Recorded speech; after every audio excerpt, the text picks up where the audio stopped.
You had spoken about some of the tensions at the board about an independent audit. We're now in a time where there's allegations that the Chinese government has directly intimidated and threatened an MP. We're at a time when there's allegations in the 2019 and 2021 elections of there being interference.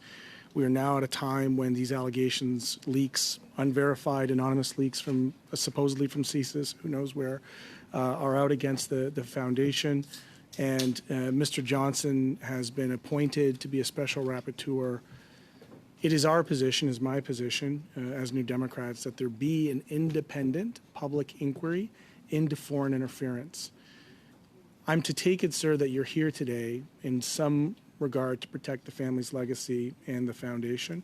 And I'm wondering if you would be open to, should there be a public inquiry, that the things that have transpired here be handed over to a public inquiry, much like the Rouleau Commission, which I think provided a really good framework, to perhaps take that forensic audit into the foundation to assure the public that at no time was the foundation used as a vehicle to influence the Prime Minister. Would you be open to that?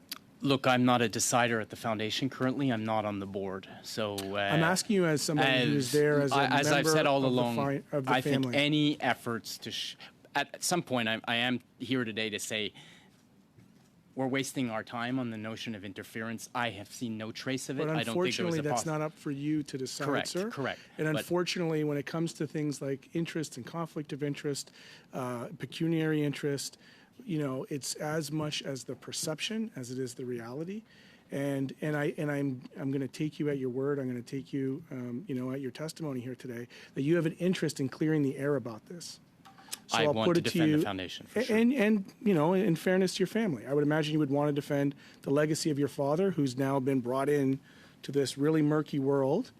My father, I think his legacy is elsewhere than all of this, you know, in many ways. So I'm here because as I said, I think this is a great distraction for the important mission of the foundation. Okay. And so would you be efforts open to bring clarity independent- to it, I can only welcome, frankly, of all forms. I think, but I'm not a decider of these things. Sure. I know the board is launching an independent inquiry, as was the goal for these last weeks, which brought the squabble about that we're talking with. And I know the chair of the board asked the Auditor General to look at our affairs. So the opportunity, I frankly almost, I mean, I'm not a lawyer either, but the courts may be a place to deal with this as well. The courts are truly impartial. This is a political forum, we'll have to understand. Everyone here has an agenda. So it's not necessarily the best place to get at the truth. But Thank I you, want the truth to come out, for sure. Thank you, Mr. Green. Mr. Trudeau.